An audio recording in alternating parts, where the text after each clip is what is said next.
Hi. Hi, So how are nice. I'm good. I'm excited to talk with you because I'm having some autoimmune issues, and I was like, oh, this is perfect you? because I've started kind of following an AIP. So autoimmune protocol. yeah, yeah. Oh, Just to oh, see, and it seems to work, but it's just so restricted, It's like, oh, I don't know. so Anyway, interested to hear about that. Okay, because I've watched some of your content and that you do fasting, and that's something that I wish I had more willpower, strength, discipline hmm to do more of water fasting. But yeah, what's Yeah, going I don't, I don't, on? I don't do much water fasting anymore. I use the fasting mimicking diet, but I have done water fasting. I can go like 3 days, sometimes four, but yeah. Yeah, I did it one time and I actually I don't know, it's probably cheating, but I would have like a little bit of honey just because I felt like I was gonna pass out. Yeah. Yeah, actually, so the fasting mimicking diet, that's Walter Longo, and he's done a lot of research on this. You can have up to, I can't remember exactly how many calories it is. I want to say 500. It might be 700 Hmm. calories. And as long as there's not a lot of protein in there, there's like some macros you have to make sure you don't go over as well. So it can't be anything. Your body is still signaling that you're fasting. So it's a Yeah. really, there's, I'll link it on my site eventually, but I'll send it to you, the book that he wrote. And it's a really good, like, especially for any of us that can't, like, it's hard to go 5 days, without any food at all. So. Yeah, especially and continue on things that you feel like you need to do, like if you're still working or, if you have Mhm. children or anything. It's Anything or taking. He did it because, it's fasting is really good for, I think, cancer patients is what he was looking into. And so he wanted to find a way that they could still take their medication because when you're fasting, obviously you can't be taking medication. So that's kind of where it came from. I think if I remember the book correctly, the book goes into why. Yeah. I wonder, is that I'm not, my friend and her partner did this years ago. And is it like soups and then it has Yeah, he's got livers? yeah, Prolon. Yeah, so there's Yes. that. Yeah, so and I have done those in the past, and that's what kind of I was following this AIP diet, and I was feeling really good. And then I did their soups, which is full of like lentils and like there's chocolate in there, which I know is a big driver for me. Um, and all these symptoms came right back. So Oh, yeah, yeah, okay. Yeah. yeah. I have you heard of medical medium? You know what? I have, but you're like the second or third person that said something. I'm gonna write that down because I haven't looked into it, but you're like, I swear, like the third person that's told this That's of me. like me. If I hear something three times, I'm like, okay, I'm supposed to look at this. Yeah, medical medium, that was the information that changed my life as far as autoimmune symptoms. And that's where celery juice started. And I Yeah. used to do a lot of that. I crave celery, so that's actually a I mean, we can just keep going. This is kind of like, how yeah. Um, so before I watched your video on sugar addiction, I was actually in Sprouts, which I think Sprouts is probably at least the healthiest grocery in my area that I found. hmm And while I have been, I want to say sugar free for years, I still once in a while, if I've been very on point with my diet, I will seek out some healthy treat. And I always look at the labels, I always look at the ingredients, and there's certain things that are a heck no for me. But so I found this cookie, and I just after watched your video, and then I got this cookie. I'm like, I need to ask her about this. So it's a healthy cookie, hmm and if you're hearing this on audio, it's the brand is Toto, and it's peanut butter chocolate chip ooey gooey cookie packed with superfoods, gluten, dairy, and soy free, and no seed oils. So these are the ingredients. I'm going to ask your opinion on this. Okay. So it says peanut butter, organic coconut sugar, organic oat flour, water, vegan chocolate chips, which include cane sugar, unsweetened chocolate, butter, flaxseed, pea protein, baking soda, pure vanilla extract, sea salt, organic reishi mushroom, organic turkey tailed mushroom. So after I heard what you had to say about sugar addiction and you mentioned cane sugar, I thought, oh no, because if I'm going to have anything that has sugar, I usually look for something that's real versus like a Splenda or like a man-made fake sweetener. And so I Yeah. thought this can't be, like I'd rather pick like the real thing. But you mentioned cane sugar, and I thought, oh, let me hear more because maybe I shouldn't eat this. Yeah. Okay. So first of all, this will probably answer your question really quickly. That's what I buy for my son. So, Oh, and in fact, really? I was just in Sprouts yesterday and they have like a fall flavor. I'm like, oh, that looks delicious. And he's in college, so I bought like a ton for his dorm room. So, Mm, I feel like I think it's really where the addiction comes in is that spike in your blood sugar and the insulin, response. I mm, sometimes wonder if, I mean, I don't know. Again, I'm not a clinician. I'm not, I haven't studied this, but it seems to me like if you're watching on, say, maybe a blood glucose monitor, ideally more of like an insulin. I wish we had like a continuous insulin monitor because yeah. I wonder if it's more the insulin response that we get addicted to. It's almost like hitting your thumb with a hammer and you feel better later. And so then your body, because your body will do all that stuff to compensate. Again, Right. I'm totally speculating. This is way, above my pay grade, but that's just what I have noticed. Like if I have healthy things that still spike my blood sugar, like say grapes, for instance, like Mhm. those can start becoming addictive. So that's what I think it has more to do with that response than anything. I'm not giving people license to eat a ton of sugar, but I know that those cookies are really well balanced. I think there's quite a bit of fiber in them, if I remember correctly. Um, Yeah. and then like the coconut sugar, like again, it's sugar, but you're getting some nutrients. And so like if you're out for a treat and you're not having that every day, like these are the things where we have to be careful that orthorexia doesn't become our new eating disorder, that we're Right. trying to do everything super perfectly. And we have to remember that our bodies are pretty adaptive and they can really do, I don't want to say like, I mean, the dose makes the poison, right? But I feel like if you're just like, especially that cookie, like I don't know what the total sugars are versus like say the fiber. And then again, everyone has to figure out what their response is. Right.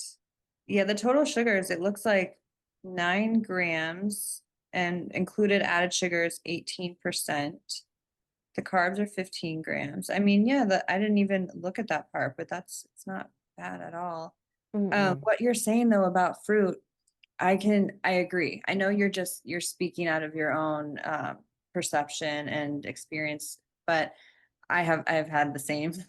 I went through a period where I was gung ho about the vegan diet and the fruit based vegan diet, and Yeah. that I mean I had skin issues. I already healed them, and then I thought, well, let me get healthier. Like how much deeper can I go? Found the fruit-based raw vegan diet, went a little bit too long, too deep, and totally wrecked other things and Mhm. became addicted to the sugar from fruit. And it was just yeah, because it constantly spikes the I guess your blood sugar. And Yeah.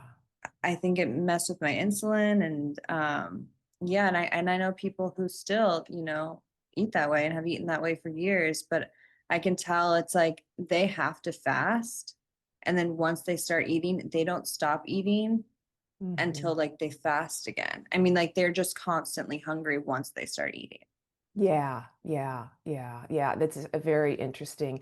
Again, I just think it's like there's some sort of, I mean, obviously we're primed, especially fruit, and fructose especially, but, to help, there's all kinds of research on fructose and that it's just a lot more deleterious in us laying down fat, and um, I just, think it's very easy for us to become addicted to that. And I use the term addiction. I'm, whatever. It's just something that's like always like driving you. Like I just, again, I just think it comes down to like I talked about this in the episode, like it comes down to your microbiome.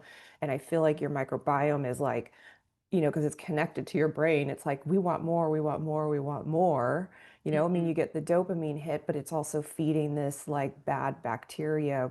You people think, oh, fruit, it's not that bad. But if that's all you're eating, you're just, that's a lot of, and especially when you consider like we've bred fruits to be way more sugary than they really Yeah. actually used to be. And in fact, I always wonder when I read, when you read like the nutrition facts on different fruits, I'm thinking, well, like have they done this recently? Because it just seems like these apples, like the Fuji apples, like they just get sweeter and sweeter and sweeter, and they're delicious, and in moderation they're great. But if they drive you to like, you're always like, oh, let's have more, let's have more. That's when you Mhm. have to kind of gauge like, maybe not. If you can't stop, that's, my thing is like, I just want to be the boss of what I put in my mouth, and I don't want, you know, some addiction driving that. So like even, I still have sugar too, but it's just very like limited places where I know it can't become, like if I'm on vacation or, even for my birthday, I'm thinking I might do something different this year, but yeah. Yeah, and it's important to not completely eliminate it. I heard someone say recently that they have a cookie each day, and it was like the premise was find your cookie, like whatever that is, so that you don't completely feel deprived, and then you binge and you go the complete other direction. Like let yourself have something each day, whatever that is, that keeps you on track and everything else Yeah. good. Yeah. I find there's like two different people out there. There's I just know this from kind of talking with my friends and things. This is my observation. Like there are some people that need to go full on like cold turkey. Like, I just gotta like get it completely out.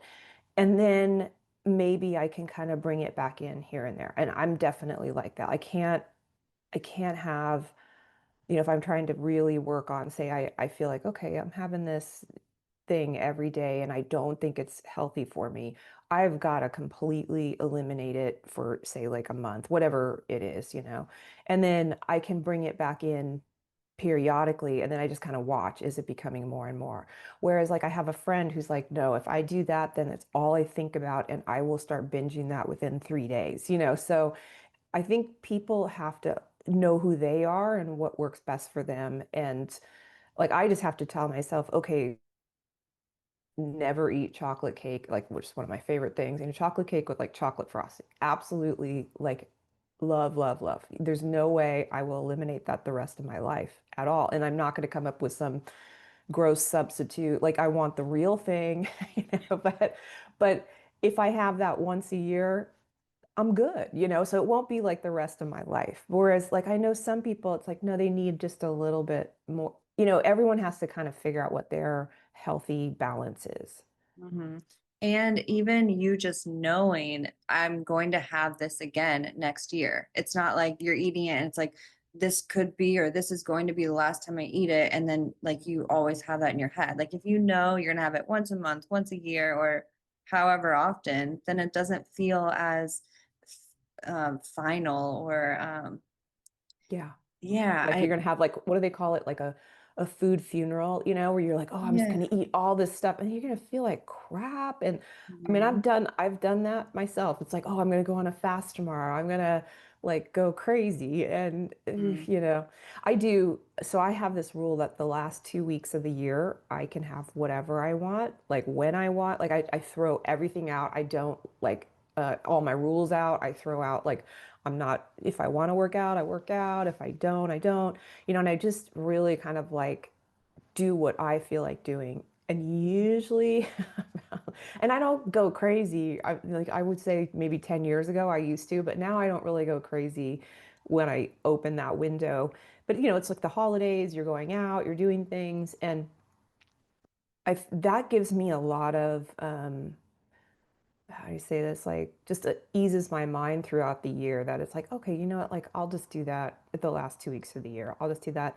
And then it's like maybe a week into it, I just don't feel good. And I pretty much start going back to my everyday habits. I definitely work out, but to just give myself that Freedom. freedom, yeah, the allowance to do what I want, I find that I still, and it, again, I've been doing this for well over, I mean, probably actually 2 decades now, because I started that before my son was born and he's 18. So, Uh, um, and I just remember at first, but I think when I was younger, I could kind of get away with being a little excessive with certain things. Like, I could have like alcohol. Now, like just one drink, it really, it's so painful all night long. I've got hot flashes and it's not enjoyable. So I just choose not to drink, period, mhm. but not because I don't Yeah. want to. I would love to have like a nice little buzz and, that would Mhm. be really fun, but I can't do it. I really can't do it.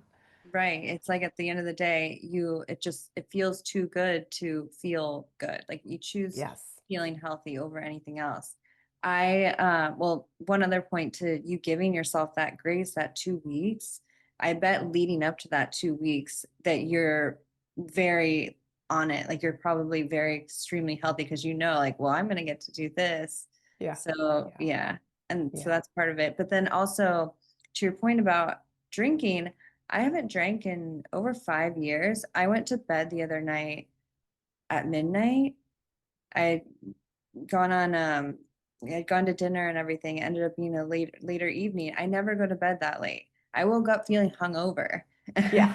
I didn't drink. It was just going to bed late. Yeah. Yeah. When you get like super in tune, you're like, oh my gosh. But then, for people out there, I don't want them to feel like you're never going to have fun anymore. It's just that your calibration of what is fun and what's enjoyable changes. I find that like mine is, my fun is like, well, how deep did we have like a great conversation? Like what was the experience of the day? That becomes like a dopamine hit more than the alcohol or the sugar.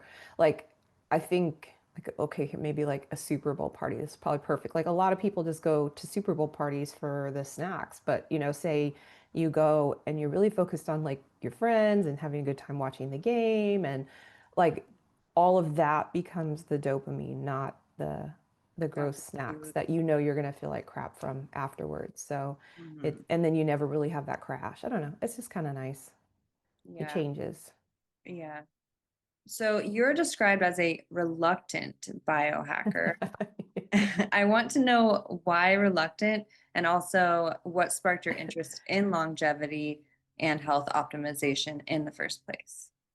Yeah, I say reluctant because I guess when I think biohacker, like maybe if I had put that into Chat GPT, it'd be somebody with like all the tech, there's a lot of tech involved in what I think of is biohacking. Mhm. And I mean, when you come down to kind of the true definition, I sort of like any activity that enhances or modifies the body's biological system. So whether that's, a technical activity or I should say activity or compound, right? So whether you're taking supplements or whether you're um, eating in a specific way or whether you're, exercising or you're using red light therapy or cold immersion therapy, whatever that is. And I guess when, like, I wrote that there because I want people to understand that it's like, I definitely, one, I do this with a lot of skepticism when it comes to especially all the gear and the tech. Um, yeah, I mean, that's really, it's like I am slowly kind of, like I do have like a red light cap that's helping me with my hair. And I again, I would have never purchased this to be perfectly, candid. A company sent it to me to test. And I was just thinking, okay, well, I'll test it for you. But like, I'm not, and I said in my email, I'm like, I'm not going to talk about this unless I know it's working. And I'm already like, I'm in month 2 and I'm like, okay, this thing actually works. Like, crap, now I have to talk about it because I try to be anti-tech, like what can we do that's really affordable, the basics, which to me are not biohacking, that's more bio optimization. And things that we would be doing. I mean, we should, I don't want to say should, I hate to say that word, but you know, like the kind of that ideal functional medicine, like Dr. Kara Fitzgerald and I have talked about this. It's like functional medicine is longevity medicine, like really getting down to the root cause of any issues and kind of what's the perfect diet for yourself is going to maximize your health span, which ultimately is what longevity is. Okay. So you would rather share with people things that anyone can do on a daily basis to optimize their health rather than spending a lot of money or having to collect different devices. Yeah, and but also because there's an order of it. Like, so I'm a structural engineer, so like I think in terms of like buildings, you know. So if you want to build a skyscraper, let's say skyscraper is longevity, you know, and to do that, you have to have a very strong, solid foundation. And so we have to build that foundation first because it doesn't matter like the, you know, 0.8% gain you're going to get from the red light, like say for instance I could put that red light cap on all day, but if I'm doing a bunch of stuff that's messing up my thyroid health, or say I have, you know, heavy metal poisoning, it's not going to make any difference. I mean, really, it's going to make little to no difference versus like, okay, I've taken care of everything that could lead to hair loss, you know, nutritionally, supplement wise. I've got a strong foundation, and now I add that and it's like, oh, this actually I can see, and you know, I can actually see a difference on a monthly basis. I'm taking the hair off my hairbrush after every month, you know, and I'm like, whoa, okay, there is less shedding. So, you know, there, it makes like there's a logical order to it as well. And so really, like if you've done nothing, you want to get this foundation sorted out. And that foundation is, you know, first your food and diet, because that's going to optimize your hormones. And once your hormones are optimized, like a lot of things will change. But if they're not, then that's where you kind of jump in and you get some help with your hormones and, you know, et cetera, et cetera. You kind of move on up that ladder. Yeah. Mhm. Yeah, I see it as yeah, once you're ready to get to the optimizing place, but before you get to the optimizing place, is everything functioning properly as it should? Like, I mean, are you going to the bathroom every day? You Yeah. know? Yeah. Yeah. They're very simple stuff. Yeah. Yeah. Like, yeah. Yeah. Yeah. I mean, it's like, you know, you can make a car go with a tow truck, or you could actually like make sure the engine's in good order and everything's working, you know, and then add other things, you know, to make it perform even better. So you'd ask me why or how I got into longevity. Yeah, what sparked your initial interest? Yeah. So you know, probably like many people listening to your podcast had had some negative health issues in my 30s and in my 40s. And those, one of them in my 40s, I discovered I had heavy metal poisoning, and I started working with what is a functional medicine doctor. She wasn't, you know, that wasn't necessarily a term back then, but maybe I think it was kind of new, but she was practicing basically functional medicine and helped me get better. And as part of that, she said, you know, you have a genetics MTHFR gene, you know, you're not on your own, you're not going to detox very well. You need to make sure X, Y, and Z is optimized, et cetera, et cetera. And Mhm. so I started because I was going through chelation therapy, and that's really, really hard on the body, and you can't do that endlessly. So at What the is that? it's a usually an exogenous chelator that you're given usually through an IV. There's other ways that you can do it, but it binds to all the minerals in your body, so including heavy metals. So you're given that, it will bind to your heavy metals, but it also binds to your magnesium, your zinc, your calcium, like all these things. And then you go back the next day and they'll remineralize you. But you can't, I don't want people thinking, oh, I'll just, because you can buy chelators off of the internet and you could really go Stuff. sideways. Like Yeah. you could really, I mean, like, because even when I was doing that under a doctor's supervision, I had stuff go very wrong, you know. So Mhm. just with my female health. So I just don't want people to go out Yeah, and do just that. disclaimer.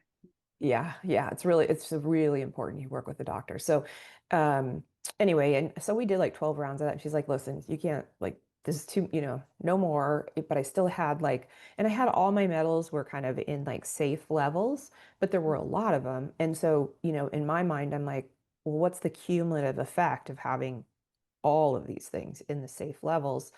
Let me at least like look into everyday detoxification. Like, what can I be doing for that? So I started, now like at this point, the internet's just becoming a thing. Joseph Mercola was probably the only one out there really talking about, detoxification, and he had Dr. Klingert on there. So I, learned about different ways. Like Dr. Klingert was talking about cilantro, which is a natural chelator for mercury in your brain. It will cross the blood-brain barrier. So like these things that are more natural and not hard on the body, but help, bind to metals and chelate and help you get rid of them, I suppose. And excuse me. So I just started doing that like on a regular basis, like you get it. Like I felt so good too, like after these, it was like maybe round 6 that I was driving home and I was just like, whoa, like what is this feeling? Like it was like, oh, I feel happy. I didn't realize I was depressed until I wasn't depressed. And my peripheral vision like opened up. I just felt so good. And I think when you start feeling good on these things, you realize like, I want to, like you had kind of alluded to earlier with the, like, let me see if I can get a little better, and I'm going to try this. And so then you start trying like different things and it's like, okay, did I feel better on that? No. Okay. Now I'm going to try this. Like, what's the optimal diet for me? You have to kind of try on a bunch of different things. And so I just became obsessed with that. And, somewhere in, it was like 2017, I was reading this book. Jason Fung was talking about fasting, and he was talking about how it was such a great detoxifier. And I thought, okay, I can do all this detoxification, like my body will do it, and I don't need all these supplements, and I don't, like I was like, this seems really easy, I'm like over all the other things I had tried. So I was like, sure enough, I tried a water fast, and I made it like, I think the first time it was like one day, and then eventually built up to like 4 days. The goal was always 5, but I could never make it past day 4. And then I came home. This was like 2017, and Walter Longo had written a book. And I forgot what it was. I don't remember the exact name of it. If you just look under Dr. Walter with a V, Longo, and it's about the fasting mimicking diet. And in that, he's talking about its impact on longevity. And I was like, oh, I never thought of like, oh yeah, I guess, like many people out there, I've watched my parents age, it's like, oh, I'm just getting older. Oh, I'm tired. I'm just getting, oh, my joints ache. I'm just getting older. I'm just getting, it's like that was kind of the talking point.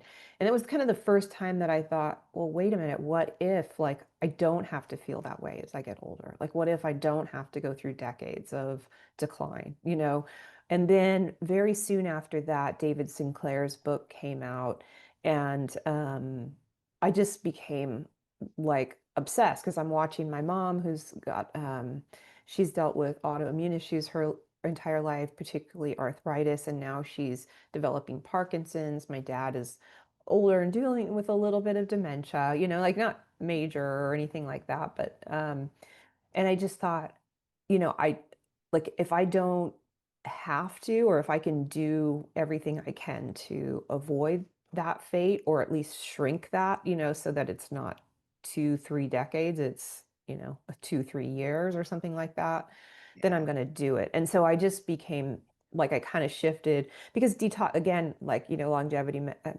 functional medicine is longevity medicine. Detoxification is a strong part of longevity. So I just became really obsessed with all that I can do to maximize my health span.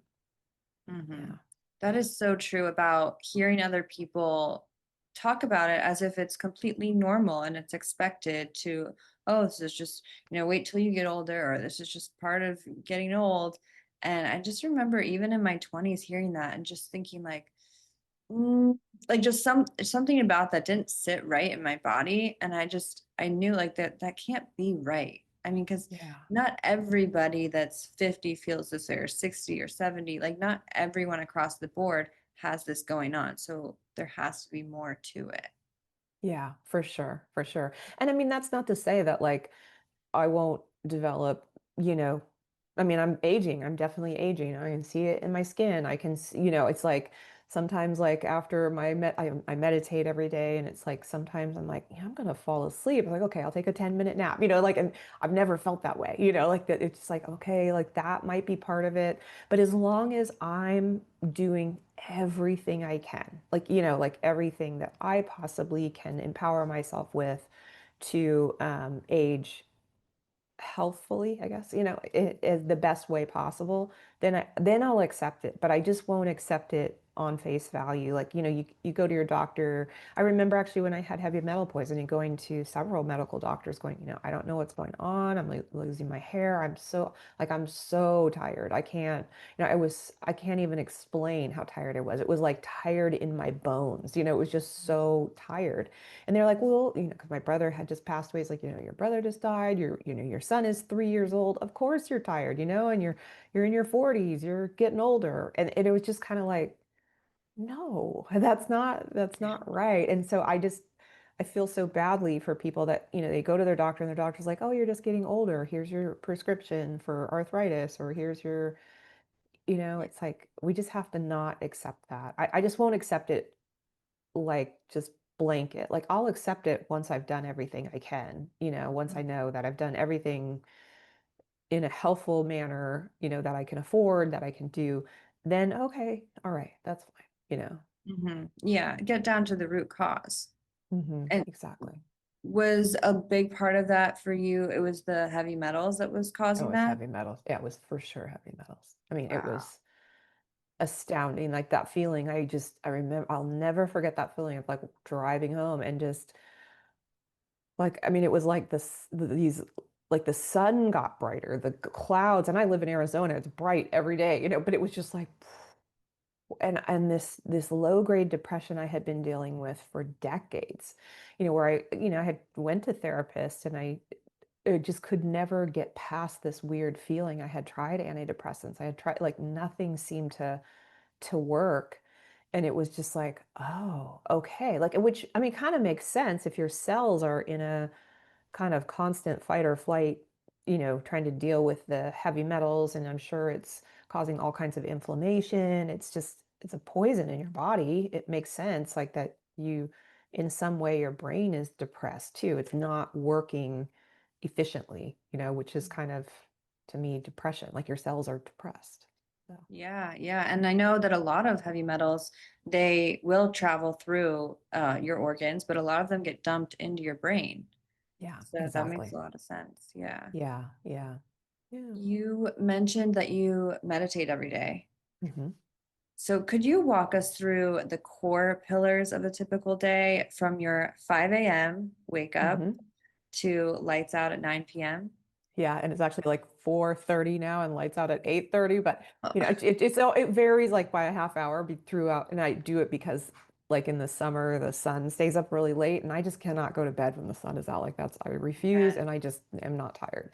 So, and then I have to kind of sleep in a little longer. But anyway, so but now that the sun goes down earlier, I'm out. Okay, so first thing I do, wake up at 4:30, and first thing I do is make a cup of tea, and I sit, What kind of tea? green tea. I just have Okay. plain green tea first thing in the morning, and I use this one from Trader Joe's. I did a whole episode on tea, so people can look that up. But anyway, yeah. So green tea, and then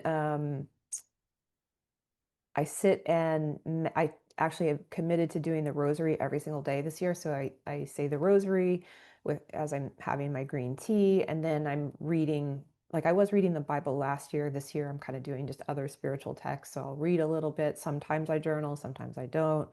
Um, and then I just I usually have my workout bag like fixed up the night before, so I'll just grab that and I head to the gym. In the gym, I'm doing different things every day, but then I always end with a sauna, which is kind of it's really the anchor that gets me there, because most days, especially in the winter, I'm like, I do not want to get out of this bed. I don't want to go to the gym. I mean, I'm like everybody else. I don't want to go to the gym, even though I know I'm going to feel good later. That's never been a motivation for me. It's always like, Oh, but you get to sit in the sauna. That's gonna be great. So I go, I do my workout, I have a sauna, shower, come home, and I start work. And there's like I take different supplements. I'm just learning now like you really shouldn't have antioxidants like right after you work out. Like it needs to delay it like 90 minutes to 2 hours. So I'm kind of changing around my supplement protocol because I was taking like glutathione and different things around that time, which apparently blunt the effects of the hormetic stress of the exercise. So anyway, so that's going to be updated on my site. And then, yeah, I start working somewhere around like 10 o'clock. I'll have I've been making this greens drink every day for a very long time. And mainly because I had, and I haven't dug into this too much, but it does make me feel really good. This kind of alkaline acid balance. And those green drinks can be really good for that. So, and I started putting a lot of moringa in there. But like all of us, we're learning. It's like, oh, well, maybe there's a lot of heavy metals in these greens. So I'm still taking it, and I've used this research lab called Consumer Labs that analyzes all of these different products for heavy metals. And so far, like the Orgain greens, I think it's called Orgain Superfoods, is, all they have some metals, but they're all in like such like negligible levels. They're not high. So I use that and with moringa and lemon, have that every day.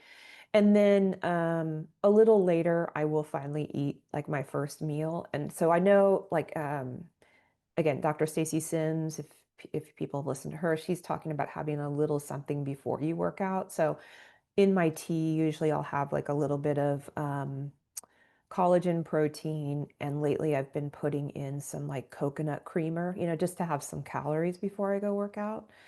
Mm. Some days I do that, some days I don't. It's like if it's not going to be an intense exercise day, like say I'm just going to do some zone 2 cardio, I just don't do it. I don't like the feeling of anything in my stomach, even that stuff. Mm. So, everyone has to kind of I mention it because I think she has some really intriguing research that says that it's bad for the female brain to go like to be fasted, working out fasted. So Yeah, I I've encourage heard people, that. yeah, I've encouraged people to, look that up and do what's right for them. So if I'm going to go lift weights and stuff like, I just try to make sure I have something, as she kind of mentions, just a little something on board. So, I'll always add a little bit of honey or something like that. Anyway, so my first meal isn't till like 10 or 11. And then, so I've got that greens drink. And then I will have, which will also have more collagen protein in it as well. And then I just make like a bowl of vegetables. So usually they're like raw, but sometimes they're sautéed vegetables. Sometimes they're just leftovers from the night before vegetables. But I try to make sure that's about 8 ounces. Um, oh, I'm sorry, I skipped my smoothie. Sorry. So I usually have this greens latte or a smoothie. Like, so I'll have that super green drink. And then I try to get, sorry, let me just back up. Big picture. I try to get 8 ounces of greens and 8 ounces of veggies every day. So that's like a total pound of like above ground veggies. I don't count like potatoes as a veggie. I actually don't even count sweet potatoes. I don't like all the above ground veggies.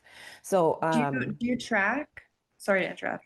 yeah, so this Do you is how I track? track them. So yeah, Okay. so I in my smoothie I have 4 ounces. Well, in the summer it's a smoothie, and in the winter it's this greens latte. Again, that's on my site. People can do it, but so right now it's still hot, and I can't have like a hot drink. It's just like oh.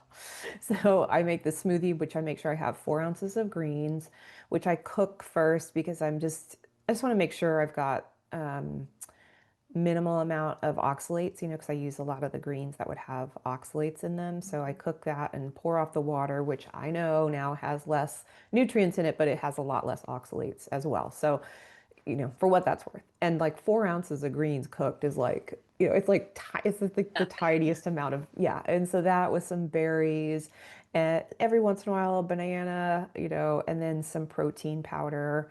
I mix that up, you know, every day. So that's kind of the first, meal of the day. Sometimes there's an avocado in there. I just kind of go by how I'm feeling and how hungry I am.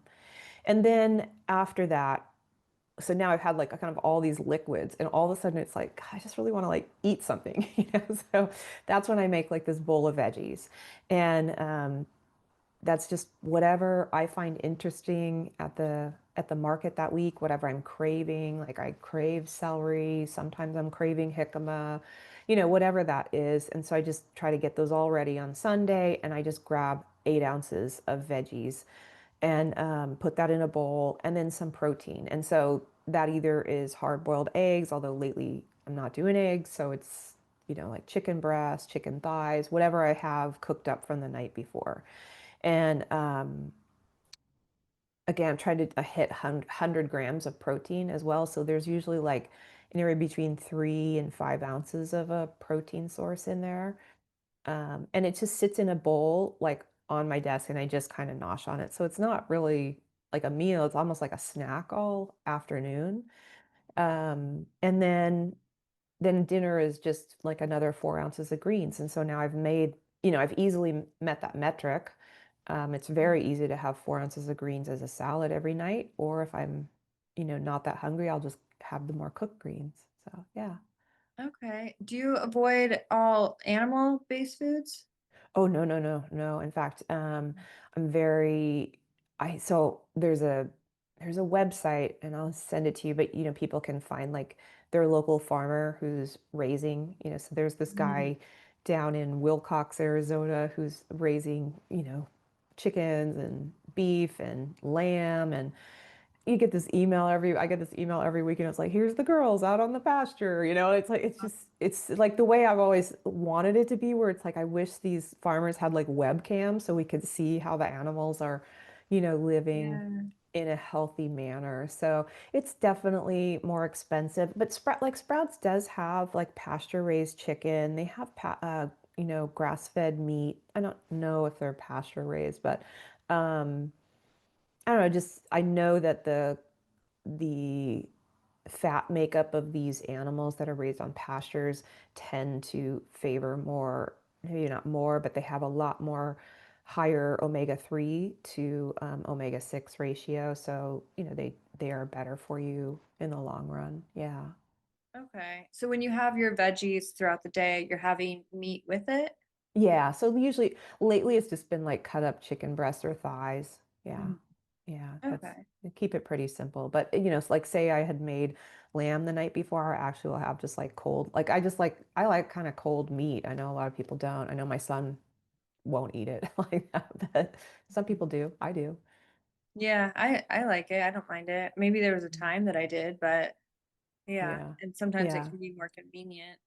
Yeah. And if I don't have anything left over, then I'll open up like a can of tuna and sardines and just make up like a quick salad and, have 4 ounces of that. Or, I just kind of, I sort of figure out like, okay, I know I'm going to have X for dinner, like lately with my son now in college, it's like dinner's just been sometimes like another smoothie. It's mainly because it's so hot here, it's like so in the winter that I probably just make up a bunch of soup and have that for dinner. It's like, Yeah. Now, with the tuna and sardines, or even like having them out of a can, I feel like some people will probably wonder, are you concerned about the heavy metals with that? no, because I get it's called Safe Catch. You can get it at Costco, and they test every single can of tuna. Every single tuna Wow. that gets on that boat, they test them for heavy metals. So, yeah, it's a brand called Safe Catch, and you can get it at Costco.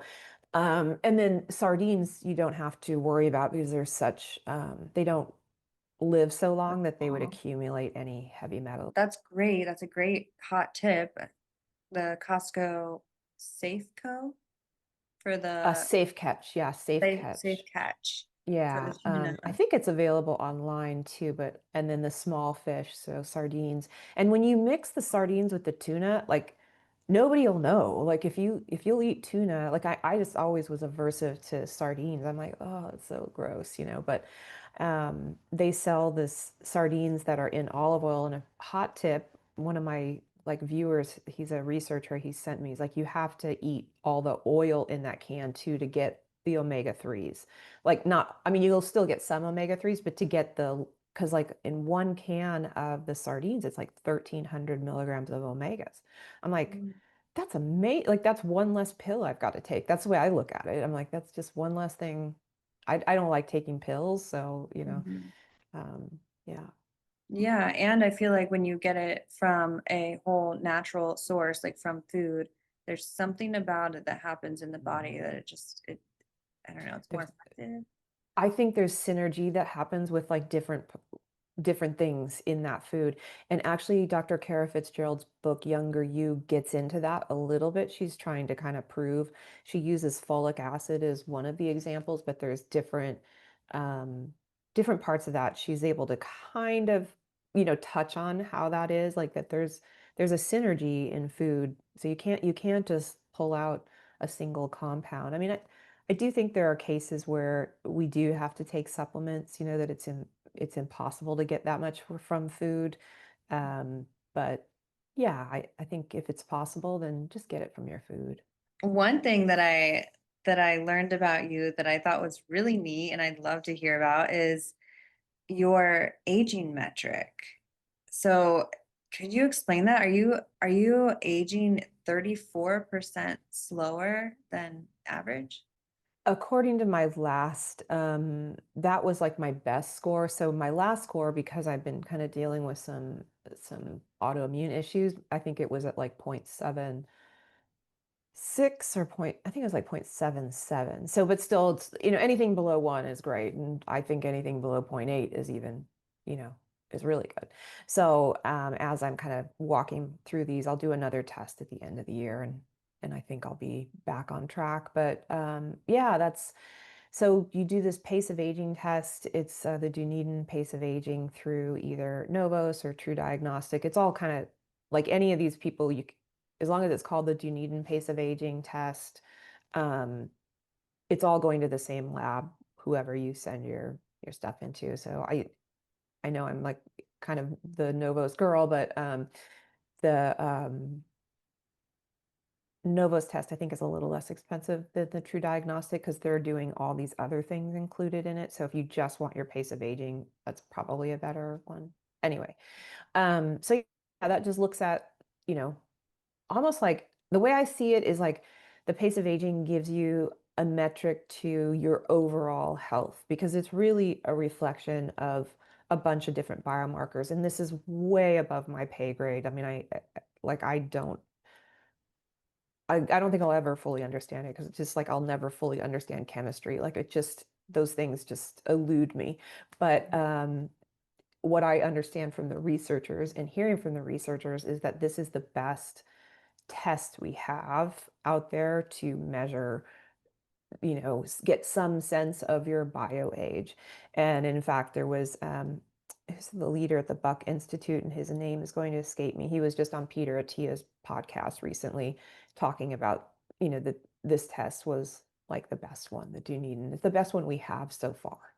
So there's a lot Okay. out there, and if you can only afford to do one, that's definitely the best. But the ideal is to kind of do a few. There's like glycan age, Dunedin pace. There's oh, I can't think of it right now, but there's a few others out there that are also really good too. That'll give you your bio age according to some metric. But Mhm. yeah, so I feel like it gives you a good sense of like, obviously somebody who's like smoking and drinking and doesn't sleep and is super stressed out, like they're probably going to have a pace of aging that's over one. But if they don't, wow, that's quite the miracle. So yeah, Yeah, I can't imagine someone living that lifestyle would invest money into learning about where they are health-wise on a scale like that unless yet. they're trying to make changes. Right, right. So that's another good point because it's like if you are on this health journey, once you start, it might be a great idea to do that and Mhm. then check in on, how you're doing every 6 months or 12 months and see Yeah, where first, you are. so yeah, it's an expensive test, and so I would say, like the first time you do it when you're beginning, like ideally you would do one every 6 months, so you do one at zero, start, start your program, use it as motivation at 6 months, and then do another one at 12 months. And then for me, I'm just doing it every 12 months. But like I know, like quote unquote real biohackers out there that are like, they're testing like every three to 6 months, which it's great because they're implementing, like what they're doing is like, okay, I'm going to try this new compound or this new way of eating or this intervention, whatever it is, and I want to see what the impact it is on, again, not just my pace of aging, but my overall, my overall body as a system, like what's happening, is it helping or hurting? Yeah, exactly. Yeah. Yeah, and that's definitely like when you're talking about the building and it being longevity, you're in the optimizing Yeah.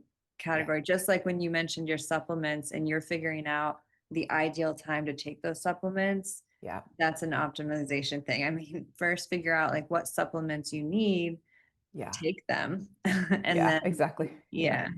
Yeah, yeah. So it's always like, it's like you need to kind of get the big stuff in place. And if it's all new to you, then it's like you just need to take one tiny step at a time.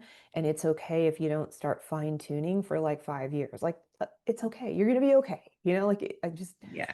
anything in the right direction is better than not doing anything. Anything in the right direction is better than sitting on the couch. Like just, if you're not working out at all, then maybe it's just standing up and doing air squats every, 5 minutes, or like for a minute or something, like it doesn't need to be a lot. You just need to move forward. And then when you start feeling better, you will become addicted to that feeling. It's like, well, what else? Like if you're not working out at all and you get up and do air squats, first of all, it's not going to feel very good. But if you just stick with it, you stick with it for like, 3 months, you're going to find that all of a sudden they get easier. And then you're going to be like, oh, okay. And that you're empowered to do the next thing and the next thing. And I would just encourage people to do whatever they feel, whatever that they feel called to, because there's so many, there's the diet, there's the exercise, there's the supplements, and there's like all the optimization stuff. And you Mhm. can get there faster with some of that. Like I would say like hyperbaric would maybe be the only thing that people could do like immediately that they would probably start feeling some mm, benefits from, without like, I wouldn't put that in your foundation, but if you can afford it, that's probably a good one. Mhm. Um, yeah, so there's a few things. Yeah. Yeah, another one I would say would be sauna, only Oh, because I yeah. just had a really great experience a few months ago with my mom, who she has a friend who goes to the sauna. It's a red light sauna pretty much every day. And I guess this friend has talked about it enough to the point where my mom, got interested and thought, well, maybe this will be good for me. And so, but she won't go alone. That's the thing for a lot of people. Like they need some like accountability or they need some hand holding Yeah. in the beginning. So she knows Yeah. how obviously I am into health things. So I'm like, sure. And so That's it awesome. became our thing to go to this red light sauna. And after our first session, she walked out of there and said, wow, I see how people get addicted to this kind of thing. I'm like, yes, I was just so happy to hear that. I'm like, maybe my mom's gonna, because she has her own, health things Yeah. like diabetes and insulin and stuff. And Yeah. that led to her actually going to the gym and walking a little bit. And so it's like just take the path of least resistance and then it's Hmm. like baby steps from there. Exactly. And it's a path. I mean, that's all it's just, yeah. There's a few things, like you said, sauna, that's a great one. Red light, especially because it's not necessarily so hot and uncomfortable. But even if you only have access to that, then you only do it until you feel super uncomfortable and then you get out. And then the next time you do it, you try to go 30 seconds longer. And like it's Mhm. always, and then eventually you feel that like, wow, that's amazing. I feel so good. Okay, Yeah. like I said, I'll walk. Maybe she'll pick up some weights eventually. Mhm. It is baby steps. But I think when we take those baby steps, like, we shouldn't call them that. I feel like we should call them like the most effective steps, because those will become your habits. It's easier to make a habit. Like for instance, I've been trying forever. I've been trying forever to get where every evening I go, I don't know if we finished my day, but at the end of the night, I clean up the kitchen and I go for a walk. And that's like Okay. my signal, like everything's done for the day. I'm not going to do anymore. I'm not getting on Instagram. I'm not doing, like I'm no more emails. Like I'm done. I Mhm. turn on this really nice, beautiful piano music and I just go out for a walk. And when I come in, it's been my goal to stretch after the walk every day because I don't stretch after I work out because I'm always like trying to rush off to work. And I know it's really important to stretch. Like my back will start hurting and my neck will start hurting. And if I just stretch every day, I don't have that feeling. So I thought, okay, I will start stretching as soon as I get in from the walk. Well, like day after day, it's like I'll do it one day and then I won't do it another day and I'll forget. And it wasn't. And then what I realized is like, I'm just making it too big of a deal. Like it's too, like I have this whole thing that's going to take like 15 minutes. And so I was like, you know what? I just need to, what I call open the space for it. So now I come in and I just do one stretch. I just like one, so I just need to make it a habit that as soon as I come inside, I'm going to do, eventually that might become a 15-minute routine, but or maybe it'll only stay that one stretch. But as long as I take that like small, tiny baby step, it's possible for I can make it possible. I don't have this Yeah. like mental block. It was like Mhm. when I make the bed every morning, and like at first I was like, oh, I don't have time for this. And one day I was like, that's BS. Like, why don't you time yourself? So I timed myself making the bed. Less than 90 seconds, I can make my whole bed, hospital corners, the whole thing, like it looks like, a showroom kind of thing. And I'm like, okay, I got 90 seconds every day. Like, so I can't, that's just, you have to get the facts. Um, so with the stretching or with anybody trying to create a new habit, it's like, okay, so you want to eat more vegetables, but you're not eating any. First of all, it's probably better that you only start with one. Like just start, like I'm only going to have a stick of celery every single day or whatever vegetable calls to you, or Mhm. you're not working out. That's okay. Like you're just going to start with air squats or you're going to start with a 10-minute walk, like something so easy you can't not do it. And you don't go over for like a month. And, Yeah. and I've always read like it takes 16 weeks to make a habit. I know many people say it's way less than that, but I don't agree. I really think if you want a long-term habit, you better plan on like 16 weeks. But Yeah. yeah, yeah. Yeah, I love the timing part because so many people think like, oh, I don't have time for that. But gosh, if you time yourself, or if you just even like look at the clock, start the thing that you've been putting off, look at the clock, and like, wow, it only took 5 minutes, it only took 10 minutes. And Yeah. just like the walking, if you're not getting in enough movement or enough steps throughout the day, and you commit to, okay, each time I eat, I'm going to walk say 5 minutes, just Hmm. put a time on it. And so then it's Hmm. like, oh, you can do anything for 5 minutes. And then Exactly. if that ends up being longer because you're out there and you're moving and it feels good, then cool, but you're only committing to 5 minutes. Exactly. Exactly. Yeah. And just Yeah. don't make it any bigger than that.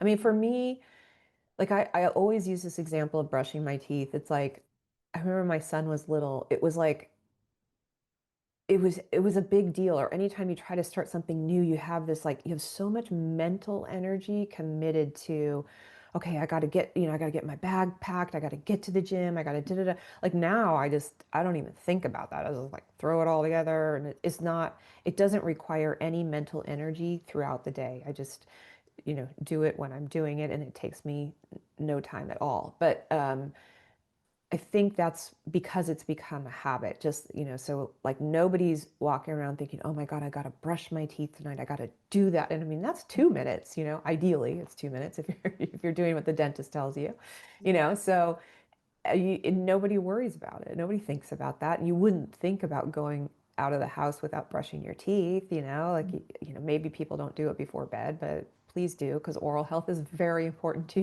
your longevity. But anyway, yeah. Yeah. And what's really neat too, just one more point on this. I know we're going on like on a tangent here. Um, it's really neat when it becomes so ingrained in you that you forgot whether you did it or not. So like like if you like you're spaced out in the shower and you have to like think like, oh, did I already shampoo my hair? Or if you have to think like, did I brush my teeth? Oh yeah, I did. So I did this for the first time with prepping celery because I juice celery and I've been juicing celery for years. And so I was on the couch one night and I just thought like, oh, I still have to prep the celery. And then I realized I already prepped the celery. Like, wow, it's such a part of who I am now. Like I just do it automatic. It's just like Yeah. ingrained. Yeah, exactly. Exactly. Yeah. So, but I think that requires baby steps, like, when if somebody reads over my schedule and is like, oh my God, that's overwhelming. It's like, yeah, it's like been 25 plus years of baby steps, probably like 30, yeah, 30 years of like baby steps. So Yeah. Yeah. Oh, Julie, I could talk to you forever. I I won't keep you any longer though, but I do have two closing questions for you. Before okay. I ask them, where can the listeners go to find more from you? So I have a website, juliegibsonclark.com. There is an email that people can email me there, but I would discourage them from using that because I'm not so good answering there. But on Instagram, at juliegibsonclark.com, if they want to send me a message there, I'm way faster at answering there. I also have a YouTube channel at Julie Gibson Clark where we're exploring, longevity in the kitchen, and I'm taking a break right now, but about to introduce a new series called From Paper to Plate. And we're going to be looking at, a specific research paper and how that might translate into your kitchen, or is it something you might ultimately need to supplement with, so we're going to go through that. Yeah. Oh, I love Yeah. that. Yeah. We're going to Very lay cool. down like some foundational topics for longevity, and then we'll kind of deep dive into certain compounds and then certain diets. Yeah. Very neat. Okay. And that will be in the description, of course. Mhm. And my first closing question for you is what is your number one health tip? So it could be mindset, diet and nutrition, physical, emotional, spiritual, just the one tip you would like everyone to Mhm. know. Okay, so mindset for sure. Figure out your why, your intention, and your resources. Answer those questions first. Like, why do you want to do this? And it can be any, I mean, and be super honest with yourself. If it's like, I just really want to look super hot as I age, or I want, or I want to avoid X disease, whatever it is, but figure out your why. I mean, for me, it's my son. I just really want to be there as he grows. I want to, be there for him. But I want to avoid Parkinson's and some of the other things. So, um, and then your intention, like how long do you want to live? Some people want to live forever. Like that's a totally different. That's going to filter information differently um, than if I just want to live as long as I am pleased to whatever gifted to live, I suppose. And then and your resources, you want to figure out, how much income, how much can you dedicate to this? Is it nothing, do you need zero cost um, stuff? Do you need, but because when you type into to Google, biohacking for longevity, I mean, you will be inundated with information. And so you want to come up with a way to filter that, and figuring out your why, like that's just what I think will get you to wherever you need to go. That'll get those baby steps in place. But figuring out your intention and your resources is going to help you filter out that information, because it's like, okay, well, if, hyperbaric therapy is going to cost me, 100, a pop, and I want to do zero, well, then I don't have to pay attention to that information, but I can pay attention to these 500 other things, so yeah. Yeah, very good points. Very well said. My final question for you is going to be a more personal question. So you choose a number 1 through 100, and that will tell us which question it is. 99. What's a random act of kindness that made a difference in your life? Oh, wow. Like so many. I'm gonna use the most recent one. Like, so this Novos is one of the supplements I take, and I think them asking me to be part of a study, where it was like, I mean, I don't know. I just feel like that they've just been so kind to me, and so and I'm not trying to sound like an ad for a company or anything like that, but just, being part of a study. So now I don't anymore, but I was getting the product for free. And then, to see what my pace of aging was, like all these things I was curious about anyway. And I was on such a tight budget that was just so kind. And then ever since then, because my results have been good, they were the one like, well, do you know, meet this journalist or talk with this person or things like that. And it's completely changed the trajectory of how I see my quote unquote retirement. Like I was just thinking eventually I would retire and then travel. And now I'm like, oh, I could like help people with like everything I'm passionate about, I can actually help people. So yeah, Mhm. I think Oh, wow, that is that's it. really, yeah, they really, it opened the door. Yeah, for sure. For Yeah. sure. Yeah, they've been like, I mean, Chris Mirabili, I can't say enough good things about him. He's such a cool guy. And he's the CEO there and then the team there. I mean, I can just like, yeah, I won't because I'll sound like an ad and I don't mean to sound like an ad. So, I no, I love that though, because I mean, some companies are just, it's like a genuine partnership relationship, and it feels really good when it's like authentic and beneficial to mhm. everyone, um, Yeah. including like the greatest good of, you know, Yeah. everyone. Yeah. Yeah. I mean, again, I don't want to sound like that, but they really are doing like good things over there. They're trying to really, their mission and my mission seem pretty aligned, which I don't even know what their mission, I just know by the way they act, it's just, it's all about helping people get healthier for longer, for sure. So, yeah. Love it. It's called Novus, right? Novos. NOV, Novos. If people go to my site, there's a link to it there. So, yeah. So Neat. I'm an affiliate person for them now, I should say that. But, for the longest time, I kind of was like, I don't want to do that because I want to speak about you. But now I'm like, whatever, people are going to buy it. So, Mm, yeah. yeah. Thank you so much, Julie. This has been amazing. This has been incredible. Honestly, if the listeners would want a part two, I would love to do a part two if you'd be open Okay. to it. Yeah, yeah. Depending on what their questions are or anything like that, for sure. Yeah, Yeah. Yeah. I feel let like me there's a know. lot of things we could go deeper on, or even areas that we didn't even touch on that we could explore. So it would be Yeah, for fun. sure. Yeah. Okay, Thank you I so love much. it. And Thank you.